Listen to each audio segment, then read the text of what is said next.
nosso canal Universo dos Negócios. Estamos de volta aqui com o nosso amigo Roberto Bayer, a pedido de vocês sobre o assunto de gestão na área da saúde, na área do terceiro setor, microempresas que tem uma ou duas secretárias, consultórios, dentista, advogado, médico.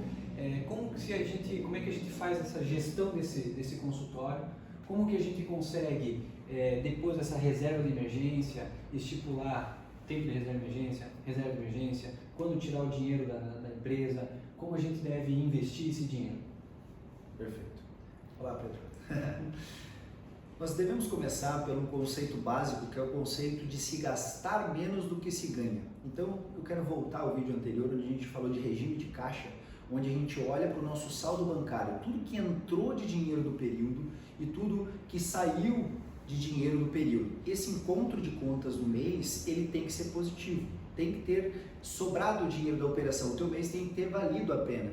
Então, com esse dinheiro que a gente pode chamar assim, esse valor, essa diferença, depois de ter pago todos os custos de lucro em regime de caixa, então com esse valor de lucro, nós já temos que ter pago para o labore do sócio, perfeito? Perfeito.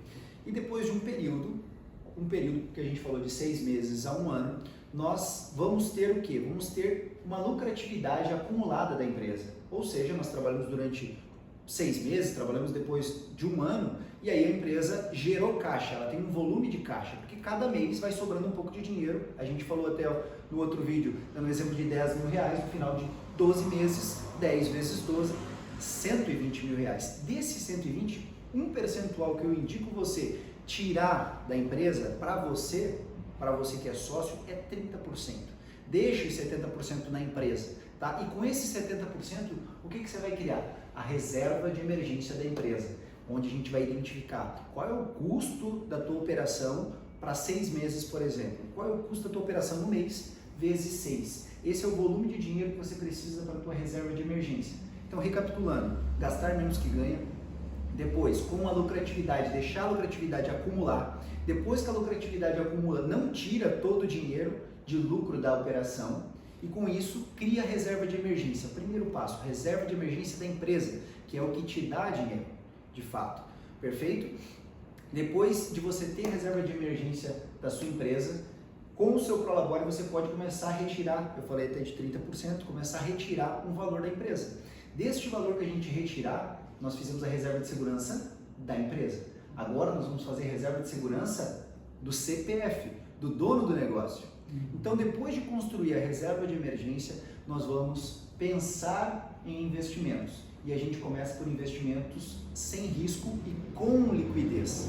Sem risco e com liquidez. Então, nesse momento, a gente não está pensando em grandes rentabilidades, mas a gente está pensando em segurança ainda. Porque você só tem com a reserva de emergência ainda. Então, você precisa... Eu sugiro você, depois de ter tua reserva de emergência lá na pessoa física, no CPF, você começar a pensar em renda fixa. E só depois de você ter um dinheiro na renda fixa, que tem liquidez imediata, um recurso que você coloca na renda fixa, mas que você tenha liquidez. Essa palavra é muito importante, que você consiga tirar o recurso se você precisar do recurso. Na hora. Na hora. D1, D2, D3, exatamente. Não D30. Exato. Ou pior, às vezes tem investimentos que você faz para 1 ano, para 6 meses, para 2 anos, e você não consegue ficar sempre atento a isso. E aí depois que você já tem tua reserva de emergência, depois que você já tem o teu dinheiro numa renda fixa que tenha liquidez, aí você começa a pensar, por exemplo, em renda variável, em ganhos maiores, porque você já está com a tua carteira de investimentos legal, você já tem a tua reserva, tá? E no meio desses dois dá para a gente considerar um valor, porque a gente tem um dinheiro da renda fixa lá com liquidez imediata, dá para a gente pensar em deixar um valor ali para oportunidade. Então, aconteceu uma oportunidade, talvez um negócio barato, um negócio bom, o que você pode fazer? Você tem parte daquele dinheiro que tem liquidez imediata para você poder investir naquele negócio. Então, você não se descapitaliza da tua reserva de emergência pessoal. A empresa está capitalizada, qualquer coisa que aconteça da empresa, o sócio não tem que pegar dinheiro dele ou torrar patrimônio para colocar no negócio, porque a empresa também tem reserva, tá? E ele ainda tem esse recurso ali no meio de reserva de oportunidade. E aí o último passo o meu conselho para você, o último passo é você, de fato, pensar em um recurso que te traz um risco maior. Por quê? Se você está pensando em alta rentabilidade, automaticamente o teu risco é maior. Perfeito. Então, a gente pensando nessa gestão, onde nesse ano hipotético a gente tem uma reserva de emergência baseada nos custos, Isso. a gente vai ter uma outra reserva de emergência Isso. da pessoa física. Da pessoa física. E essa reserva de emergência da pessoa física, você ainda divide, ela não. Além dessa reserva de emergência da pessoa física, você ainda pode deixar uma porcentagem para a renda variável. E essa porcentagem para a renda variável você quantifica em quanto? Quanto que a gente pode pôr de risco, aumentar o risco na renda variável? Isso vai depender do perfil do investidor. Quando a gente começa a falar de investimento, vai depender do perfil do investidor. Mas assim, se você já tem um bom recurso na tua renda fixa, meu conselho, se você está iniciando esse processo, arrisque no máximo 10% do teu patrimônio em renda variável. No máximo 10%. Mas se puder investir menos, melhor. Por quê? Quanto menos você investir, mais barato vai sair o teu aprendizado. Porque a renda variável ela te traz excelentes ganhos, mas de novo, ela te traz péssimos riscos. Ela te traz um risco de você perder dinheiro, um dinheiro que você levou tempo para acumular. E sem experiência que você vai ganhar com o tempo, acumulando esse dinheiro, aí você vai aumentando a porcentagem na renda variável, para você diminuir o risco.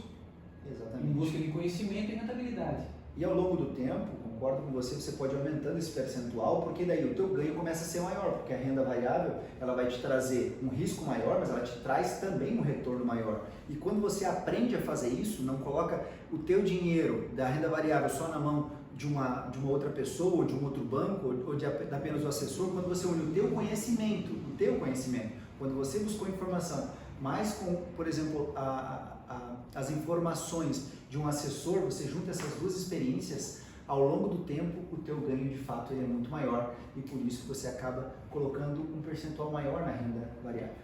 Perfeito. Então temos uma empresa saudável, uma pessoa física saudável e um gerenciamento com divisões no lucro da pessoa jurídica, da pessoa física. Exatamente. Essa é a escada do sucesso para você construir um patrimônio e depois não ter que dar passos para trás para reconstruir. Então, você fazendo isso, esse é um manual de sucesso para você conseguir cada vez mais angariar patrimônio ao invés de dar passos para trás. Não gaste tudo que ganha. Essa é a premissa básica. Essa é a premissa básica. Dependendo se você tem um consultório, por exemplo, você e a sua secretária, por exemplo, você acredita que tudo que você ganha ali, você pode gastar automaticamente. Mas não, você tem que pensar que você tem um custo mensal, que podem acontecer inúmeras situações, que você pode não ter mais faturamento e mesmo assim ter as obrigações para pagar. Né? Podem acontecer inúmeras situações, por exemplo, a sua empregada, por exemplo, se machucar ou qualquer coisa do tipo, e você precisa de um recurso para bancar por um período de tempo. Então, nesse sentido, é muito importante você gastar menos que ganha e deixar esse recurso na empresa, essa diferença entre receita e despesa, deixá-la na empresa. Não por um mês, não por 2 meses, mas no mínimo por 6 meses. E o meu conselho para você, para fazer uma boa gestão, para você ficar tranquilo, 1 ano. Deixa o recurso da tua empresa na tua empresa por 1 ano. E depois sim, um percentual, você retira para você, pessoa física, um percentual de apenas 30%. Mas por que 30%, Bar? Por que deixar 70% na empresa? Para que a tua empresa tenha perpetuidade. Que é muito importante. Gerenciamento de risco dos bancos, na hora que você for precisar de uma linha de crédito, ela vai estar um dinheiro mais barato para você. Muito bem lembrado. Banco empresta dinheiro para quem tem dinheiro. Banco cobra muito caro para quem não tem dinheiro. Então, o momento de buscar um recurso do banco é você antecipar a sua necessidade. Então, o que acontece? Você está no seu negócio muitas vezes, tá? E você tem um bom capital de giro, por exemplo, ali. E acontecem situações que você vai usando o teu capital de giro porque não tem controle. E quando você vai buscar o recurso no banco, você vai buscar de forma desesperada. E aí, o teu gerente pode ser que te dê ou pode ser que não te dê recurso. Esse é um momento, por exemplo, que o governo está com várias linhas de crédito. Mas o que os empresários, o que o médico, o que o profissional liberal está impressionado? É que o recurso o governo deu, só que eles não conseguem buscar esse recurso. E não conseguem mesmo, Pedro, porque não tem gerenciamento, não tem um plano de risco, não sabe quanto quer pegar de dinheiro, em quantas parcelas e qual que é o valor que você pode pagar. Ou seja, o nível de risco para o banco é muito grande.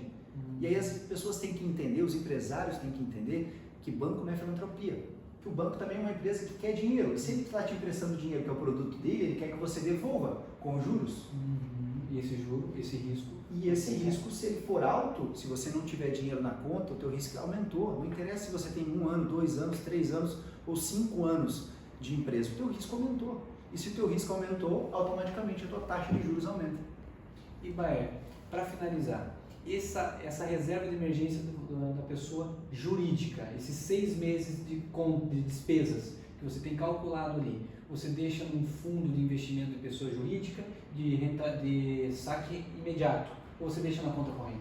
Não deixa na conta corrente, tá? A reserva financeira, muito bem lembrado, Pedro, a reserva financeira você tem que tirar, é um dinheiro que você não vai ver, é um dinheiro que está numa outra conta, numa aplicação diferente, que tenha liquidez imediata.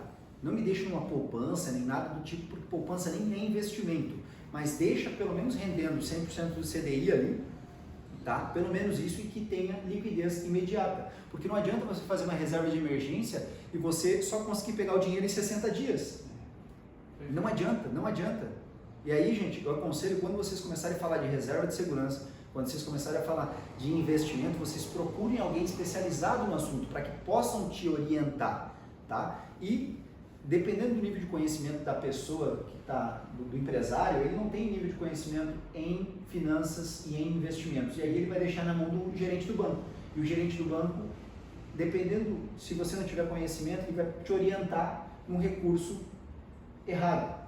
E aí essa orientação pode custar conhecimento dele. Pode fugir até do conhecimento dele, porque não é a especialidade dele. O gerente do banco também é um vendedor, que ele precisa bater as metas da empresa dele.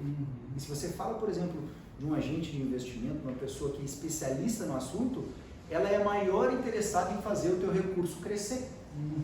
Então sempre procurar ajuda especializada. Ajuda especializada, é isso mesmo. Procure ajuda especializada, porque isso custa muito menos. Pessoal, obrigado. Estamos aí, qualquer coisa, compartilhe nosso vídeo. Forte abraço.